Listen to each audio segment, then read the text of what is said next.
ये बड़ी स्पष्ट बात है कि अगर कोई भी ऐसे बंदूक चलाता है, पैलेट गन के द्वारा किसी की इंजरी करता है, तो निश्चित रूप से ये अनुमति तो कोई देता है ना।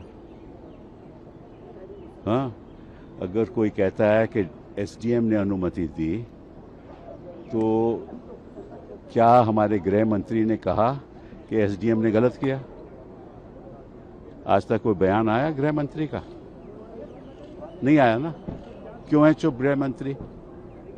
इससे साफ जाहिर है कि उनकी सहमति से ही ये हुआ है। अदरवाइज वो कहते कि एसडीएम ने गलत काम किया है।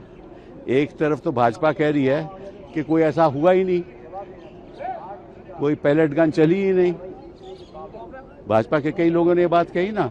फिर जब साबित हो गया कि चली, जब राहुल गांधी ने दिखा दिया कि उनके मुखड़े पे, आंख में पैलेट गन है, बॉडी पे इंजरी है, तो इनको मानना पड़ा। और फिर गृह मंत्री चुप क्यों है? ये सवाल उठता है ना। इसलिए राहुल गांधी ने कहा कि ऑब्वियसली उनकी सहमति है और उनको जिम्मेदारी लेनी पड़ेगी। इसलिए वो हाउस में नहीं आ रहे। ना तो हाउस में आते हैं, ना बयान देते हैं, ना कहते हैं कि ये गलत हुआ।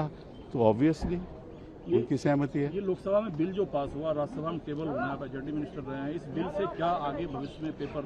देखिए ऐसा है कि आप हाथी की पूंछ पकड़ रहे हो।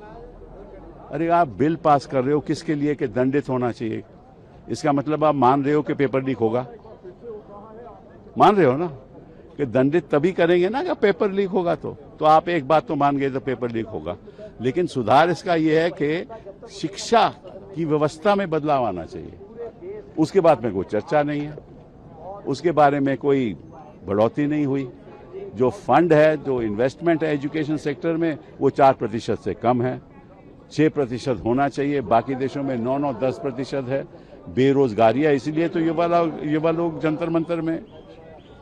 ये केवल पेपर लीक की बात नहीं है। ये जो ढांचा बना रहा है हिंदुस्तान में, ये सरकार जो ढांचा बना रही है, प्रॉब्लम उसकी है।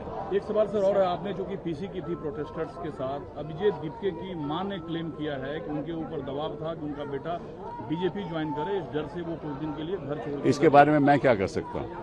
इसमें मैं तो नहीं चर्चा कर सकता। किसी ने कुछ कहा हो तो कहा हो। लोकशाही मराठी ऐका, पहा, जागरूक रहा।